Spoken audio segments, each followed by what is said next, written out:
So hey guys, welcome back to your channel. So guys, जैसे कि आपको पता है, मैं आप लोगों के लिए स्टॉक्स एनालाइज करता हूँ बहुत ही ज़्यादा अच्छे से, तब मेरे को लग पाता है कि डिटेल्ड एनालिसिस आप लोगों को रिक्वायर्ड होता है। एक स्टॉक उठाते हैं, उसका टेक्निकल प्लस फंडामेंटल हम ब्रीफ एनालिसिस करके आप लोगों को देता हूँ। सो गाइस, आज का जो हमारा स्टॉक रहेगा वो हमारा रहेगा डीएलएफ। सो गाइस, आज हम डीएलएफ के बारे में बात करेंगे। कंपनी करती क्या है, कंपनी इनकॉर्पोरेट कब हुई थी, कंपनी के टेक्निकल्स के अकॉर्डिंग, टेक्निकल एनालिसिस के अकॉर्डिंग क्या बाइंग लेवल्स है, क्या सेलिंग लेवल्स है, क्या प्रॉफिट बुकिंग लेवल्स हो सकते हैं, और कितना ही स्टॉक ब्यूटीफुली रैली करता जा रहा है, न्यू हाइज बनाता जा रहा है हमारा डीएलएफ। और क्या बैलेंस शीट के अकॉर्डिंग ये जो वैल्यूएशन है डीएलएफ की, जो प्राइस है, जो करंट प्राइस का चल रहा है, क्या वो जस्टिफाइड है या नहीं है, सारी ए टू जेड सारी बातें करेंगे।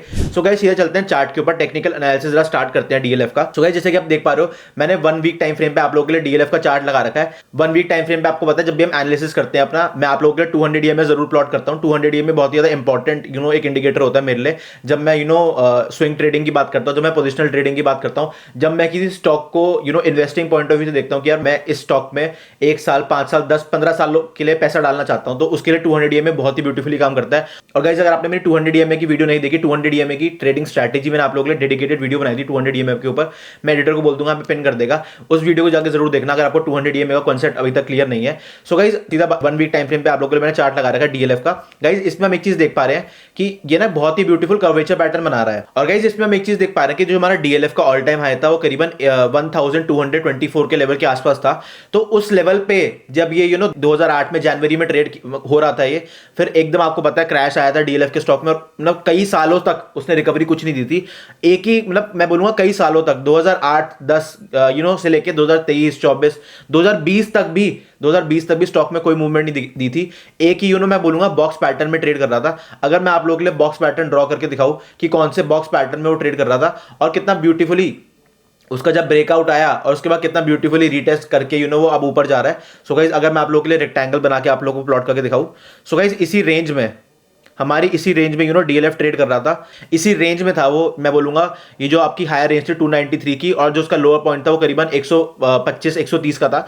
इसी रेंज में डीएलएफ ट्रेड कर रहा था। बट रिसेंटली क्योंकि कंपनी के फाइनेंशियल्स अच्छे हुए हैं, कंपनी की लीडरशिप थोड़ी चेंज हुई थी, तो ये जो पूरा सिनेरियो होता है और क्या जो इसका टेक्निकल जो रैली है, क्या वो जस्टिफाइड है। गाइस, पहली बात तो मैं आपको ये बता दूं, अभी हम टेक्निकल्स के अकॉर्डिंग बात कर रहे हैं, तो ये जो मैंने आप लोगों के लिए बॉक्स पैटर्न बनाया 1 वीक टाइम फ्रेम पे, इसमें आप लोगों को एक चीज बताया था, मैं बार बार आपको ये बोलता हूं, we are price action traders, we are technical traders. हमें जब किसी स्टॉक में पैसा लगाना होता है, हम टेक्निकल एनालिसिस भी करते हैं, फंडामेंटल एनालिसिस भी करते हैं। जब इस स्टॉक का ब्रेकआउट आया, जब हमारे स्टॉक का ब्रेकआउट आया, फिर कितना ब्यूटीफुली एक हमें रीटेस्ट देखने को मिला था। और रीटेस्ट कहां पे देखने को मिला था, रीटेस्ट हमें एग्जैक्टली जो हमारा हायर लेवल है बॉक्स का, एग्जैक्ट हमें रीटेस्ट वहीं देखने को मिला था। और रीटेस्ट देने के बाद स्टॉक ने फिर दोबारा एक फ्लैग एंड पोल पैटर्न बनाया, फ्लैग एंड पोल पैटर्न बना के दोबारा ब्रेकआउट दिया। थोड़ा जूम करके आप लोगों को बना के दिखाता हूं। फ्लैग एंड पोल पैटर्न बनाया, फिर दोबारा ब्रेकआउट दिया, फिर दोबारा कंसोलिडेट किया, फिर दोबारा ब्रेकआउट दिया इसने। तो बार बार फ्लैग एंड पोल पैटर्न बना बना के जाता रहा। अभी भी आप देखोगे, फिर इसने दोबारा रैली दी, फिर दोबारा थोड़ा रुका, फिर इसने दोबारा रिटेस्ट दिया, फिर दोबारा इसने एक नया हाई बनाया, फिर ये दोबारा इसने हल्का सा प्रॉफिट बुकिंग आई। जो लोग इसको नीचे के लेवल से होल्ड कर रहे थे, जिन्होंने स्विंग ट्रेडिंग के लिए पोजीशन बनाई हुई थी, जिन लोगों को ज्यादा होराइजन के लिए स्टॉक को होल्ड नहीं करना था, फिर दोबारा आपको एक रैली देखने को मिली। और ऑलमोस्ट अभी ऑल टाइम हाई पे ही ये स्टॉक ट्रेड कर रहा है। सो गाइस, जैसे कि आप लोग देख पा रहे हो, मैंने आप लोगों को ब्रीफ एनालिसिस टेक्निकली करके बता दिया। अब एक काम करता हूं, अब जैसे हम इसमें एक चीज देख पा रहे हैं कि ये जो हमारा ऑल टाइम हाई था, ये करीबन 1224 से लेके 25 का लेवल था हमारा अप्रोक्सीमेट, और इसके आसपास अब ये जा रहा है। और मैं समझूंगा कि this will be an extremely strong resistance. अगर मेरे को कोई बड़ी बात नहीं लगेगी अगर यहां से रेजिस्टेंस लेने के बाद दोबारा आपको 1900 का लेवल टेस्ट होते हुए दिखता है। क्योंकि यार आप खुद सोचो, जिन लोगों ने इस स्टॉक को, डीएलएफ को आईपीओ से होल्ड कर रखा था, अब वो कहीं ना कहीं आईपीओ की अलॉटमेंट से जब ये भागा था, आईपीओ की इसकी अलॉटमेंट अप्रोक्सीमेटली हुई थी, अगर मैं आपको प्राइस बताऊं, 500 से ऊपर अलॉटमेंट हुई थी इसकी। और जिन लोगों ने 500 से 1200 तक होल्ड किया था और फिर उन्होंने कभी नहीं बेचा, तो जिन लोगों को 500 के लेवल्स पे आईपीओ की लिस्टिंग हुई थी इसकी, तो अभी वो 890 का मिल रहा है। तो काफी सालों बाद भी, जैसे कि मैं आपको बताया कि 10 साल तक ये एक ही रेंज में ट्रेड करता रहा था, तो उन लोगों को 10 साल बाद आईपीओ से अपना प्रॉफिट देखने को मिला, जो कि मतलब नेगेटिव रिटर्न्स है, क्योंकि इन्फ्लेशन एडजस्टेड मैं बोलूंगा। तो आपको पता है कि उस टाइम 2008 में भी नहीं, बल्कि मैं और थोड़ा आपको एग्जैक्ट बताऊं, 2007 में जो 500 रुपए की वैल्यू थी और जो अभी 800 रुपए की वैल्यू है, वो कंपेरेबल ही नहीं है। क्योंकि अभी के जो 800 रुपए हैं, अगर आप उसको इन्फ्लेशन एडजस्ट करके पीछे लेके जाओगे, आपको पता है वो उस टाइम कितने पैसे बनेंगे। और जो 2008 का जो 500 रुपए की वैल्यू होती थी, अगर आप उसको एडजस्ट करके अब लेके आओगे, आपको पता है उसकी 5-10 हजार से भी ज्यादा की वैल्यू आराम से बनती है। सो गाइस, ये आप लोगों को लगता है कि 500 रुपए का पहले भाव था, अब 500 रुपए आ गया। स्टॉक में इन्फ्लेशन एडजस्ट करके तो बात करो, जब उस 500 रुपए की वैल्यू आज देखोगे ना, आप लोगों का होश खुल जाएंगे, दिमाग खुल जाएगा आप लोगों का। तो कहीं ना कहीं इसलिए मैं बोल रहा हूं कि अभी भी डीएलएफ ने, जिन लोगों ने आईपीओ से अलॉटमेंट, अभी भी उनको कोई पैसा बना के दिया है, अगर मैं बात करूं अभी भी उनका रिटर्न नेगेटिव है। किसी और स्टॉक में पैसा डालते हैं उनका बहुत बनता, बट रिसेंटली जिन लोगों ने, अगर मान लो 2020 के बाद इस स्टॉक में पैसा डाला था, उनके बहुत ही बेहतरीन पैसे बने हैं। क्योंकि आप देख पा रहे हो, जब 2020 में हमारा कोविड का क्रैश आया था, 2020 में हमारा कोविड का क्रैश आया था, ये वाला सिनेरियो था वो, जब स्टॉक में एक डिप आपको देखने को मिली थी। स्टॉक का जो इस दौरान हाई लगा था वो अप्रोक्सीमेटली लगा था, मैं बोलूंगा एग्जैक्ट बताऊँ आपको तो 266 के आसपास का इसका हाई लगा था कोविड के आसपास, और ये गिरते गिरते गिरते गिरते गिरते गिरते इसका जो लो लगा था वो अप्रोक्सीमेटली आपका लगा था 115 रुपए का, 115 रुपए का लो था। और ये जो फॉल इसमें आया था 266 से 115 पे, ये this was all because of Covid. और ये जो लेवल्स था, और ये जो लेवल्स थे जिन पे स्टॉक ट्रेड हो रहा था, ये आखिरी टाइम था 115 पे आपको डीएलएफ का स्टॉक देखने को मिला था। क्योंकि अब 890 का भैया लेवल चल रहा है, 890 पे हमारा स्टॉक कितना ही ब्यूटीफुली इसने रैली दिया, कितना ब्यूटीफुली ये ऊपर गया है। ये मैं आपको बार बार ये बोल रहा हूं भैया, इन्वेस्टिंग करनी है, स्विंग ट्रेडिंग करनी है। अगर ऑप्शन से डर लगता है भैया, स्टॉक्स में पैसा लगा लो, कोई दिक्कत नहीं है उसमें। आप लोगों की पेशेंस भी टेस्ट होती है भैया।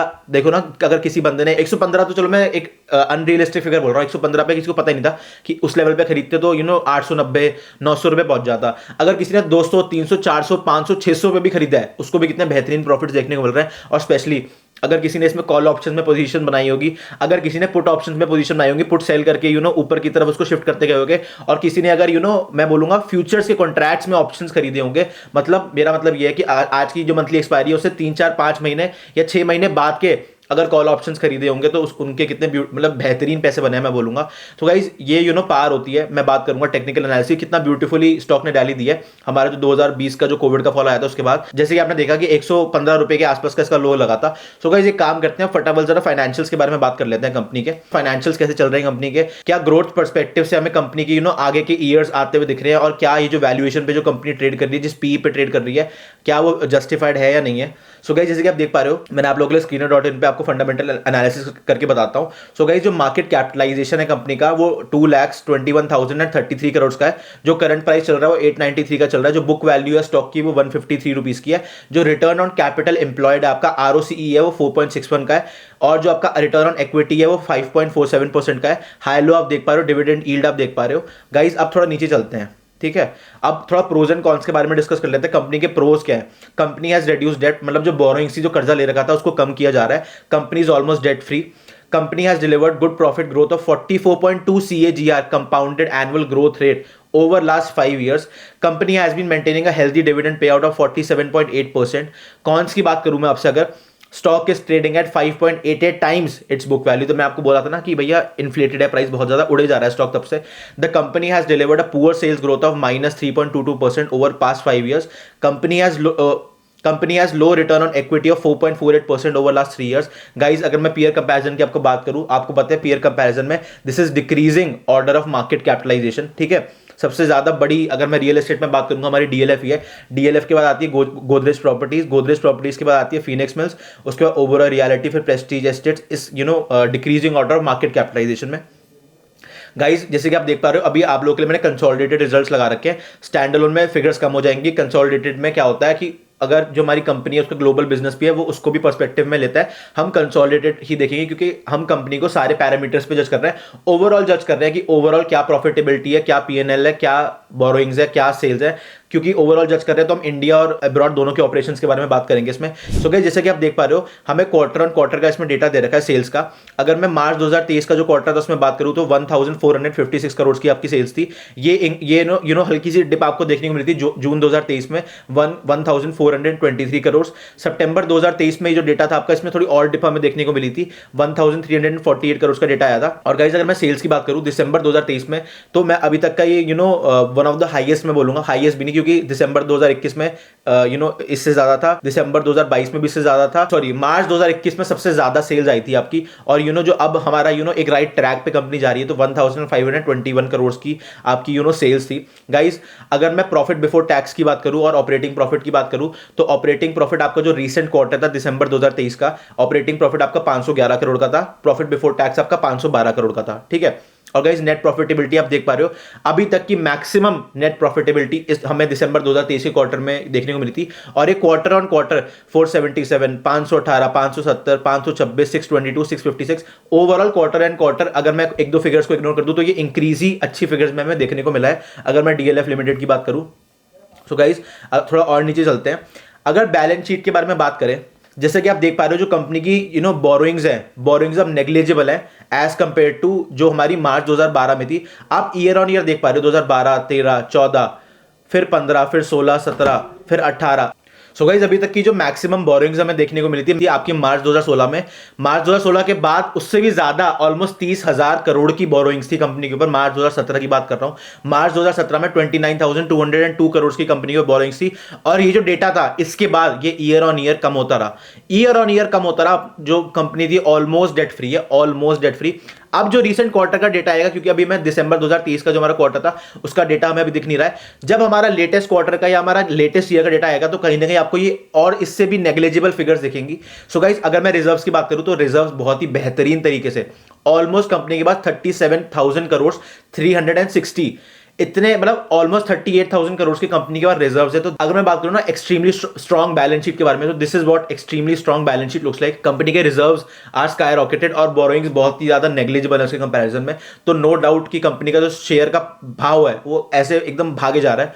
सो गाइस अगर मैं कैश फ्लोज की बात करूं तो हम इसमें एक चीज, आप नेट कैश फ्लोज कंपनी के देख पा रहे हो। मेरे को कमेंट सेक्शन में बताना कि क्या आप लोग फंडामेंटल एनालिसिस करते हो किसी स्टॉक में स्विंग ट्रेडिंग में पैसा डालने के लिए। आप मान लो 6 महीने के लिए उसको होल्ड कर रहे हो, बट क्या आप बैलेंस शीट पढ़ते हो या नहीं पढ़ते, फटाफट कमेंट सेक्शन में बताना। गाइस अगर मैं थोड़ा और नीचे आ जाऊं, अगर मैं आपसे सबसे फेवरेट एनालिसिस जो मेरा होता है शेयर होल्डिंग पैटर्न, कि क्या पब्लिक से होल्डिंग ली जा रही है और क्या प्रमोटर्स अपनी होल्डिंग बढ़ा रहे हैं, क्या एफआईआईज डीआईज अपनी होल्डिंग बढ़ा रहे हैं, पब्लिक से और पैसा खींचा जा रहा है कि पब्लिक की होल्डिंग कम करी जा रही है और सारा जो पैसा जो प्रॉफिट कमाना है वो एफआईआईज डीआईज और प्रमोटर्स को कमाना है। सो गाइस अब मैं आप लोगों के लिए एक चीज देख पा रहा हूं, मार्च 2021 में 5.45% की पब्लिक के पास शेयर होल्डिंग थी, फिर 5.5 हुई, फिर 5 हो गई, मतलब यहां पे 0.45 का आपको डिप देखने को मिला था, फिर 5.17 हुई, फिर 5.56, फिर 5.56 जून 2022 का जो हमारा क्वार्टर था, फिर सितंबर में 5.36 हुई, दिसंबर 2022 में 5.12% थी, मार्च 2023 में 5.16 थी, फिर जून 2023 में 4.88 हो गई, फिर सितंबर 2023 में 4.76% हो गई, फिर दिसंबर 2023 में अभी तक की लोएस्ट 4.72% जो होल्डिंग है वो पब्लिक के पास है। कहीं ना कहीं जो हमारे डीआईआईज है उन्होंने अपना स्टेक बढ़ाया है 5.27 से 5.47, मतलब जो शेयर होल्डिंग पैटर्न में पब्लिक से होल्डिंग खींची जा रही है तभी शेयर का जो भाव है ऊपर जाता जा रहा है। गाइज ये मुझे बहुत ही ज्यादा ब्यूटीफुल पैरामीटर लगता है इन्वेस्टिंग के लिए। हमें ये एनालाइज करना होता है कि क्या क्वार्टर ऑन क्वार्टर क्या पब्लिक की होल्डिंग कम करी जा रही है, और जैसे ही वो कम होना शुरू होती है शेयर का भाव बढ़ने लग जाता है। मेरे को कमेंट सेक्शन में बताना आपने अभी हमने डीएलएफ की बात करी एंड आई होप आपने मेरी प्रीवियस सारी वीडियोस देखी है स्टॉक एनालिसिस के ऊपर, उनमें से कौन सा शेयर था जिसमें हमें सेम चीज देखने को मिली थी। उस स्टॉक में भी हमारे पब्लिक की भी share holding quarter on quarter कम करी जाती, और जो मैंने वीडियोस बनाई है उनके अलावा एक स्टॉक का नाम जरूर बताना जिनकी आपने बैलेंस शीट एनालाइज करी थी और शेयर होल्डिंग पैटर्न में आपको जो डेटा था पब्लिक का जो परसेंटेज टर्म्स में कि शेयर होल्डिंग पैटर्न में पब्लिक में क्वार्टर ऑन क्वार्टर आपको डिक्रीज देखने को मिला था डेटा का। सो गाइस आई होप आपको फंडामेंटल एनालिसिस क्लियर होगा, आई होप आपको टेक्निकल एनालिसिस हमारे डीएलएफ के स्टॉक का क्लियर होगा, टेक्निकली भी कितना साउंड स्टॉक है और फंडामेंटल भी कितना साउंड स्टॉक है, all because of reserves of boring का जो ब्यूटीफुल रेशियो चल रहा है। सो गाइस आई होप आपको वीडियोस हमारी पसंद आ रही होंगी, जो मैं आप लोगों के लिए स्टॉक एनालाइज करके फंडामेंटल प्लस टेक्निकल एनालिसिस पे वीडियोस बना रहा हूं, जो मैं आप लोगों के लिए आईपीओस की सीरीज चला रहा हूं कि एक और आईपीओ के बारे में, फिर एक और आईपीओ के बारे में। और जो रिसेंट हमारी वीडियो गई है वो एक्सिकॉम टेली सिस्टम्स के बाद हमारी प्लैटिनम इंडस्ट्रीज की वीडियो गई है, जिसका करंटली 60-70% का ग्रे मार्केट प्रीमियम चल रहा है। मेरे को कमेंट सेक्शन में बताना कि आप लोग क्या उस आईपीओ में अप्लाई करने वाले हो, और अगर आपने मेरी प्लैटिनम इंडस्ट्रीज की वीडियो नहीं देखी तो मैं वो एडिटर को बोलूंगा यहाँ पे पिन कर देगा, और एक्सिकॉम की मैं बोलूंगा वो पिन कर देगा वीडियो, ताकि आप दोनों वो वीडियो जाके फटाफट देख लो, क्योंकि उनका जो इशू है वो कुछ दिनों में ओपन होने वाला है, फटाफट ओपन होने वाला है। कमेंट सेक्शन में बताना क्या क्या ग्रे मार्केट प्रीमियम के लिए आप लोग एक एक लॉट अपने फैमिली मेंबर्स के अकाउंट से अप्लाई करने वाले हो, और क्या आप लोग मेरी स्टॉक एनालिसिस की सीरीज पसंद आ रही है। सो गाइस अपनी फ्रेंड्स और फैमिली के साथ हमारी इन वीडियोस को जरूर शेयर करना, हमें बहुत मोटिवेशन मिलती है जब हमारी फ्रेंड्स और फैमिली के साथ वीडियोस शेयर करते हो, हमारे व्यूज बढ़ाते हो, हमारे लाइक्स बढ़ाते हो, और बिना लाइक करे वीडियोस को मत जाना। So guys please like, share and subscribe to our channel. Thank you for watching all our videos. We'll be back with another great video for you guys. Thank you so much for watching. See you guys. Bye.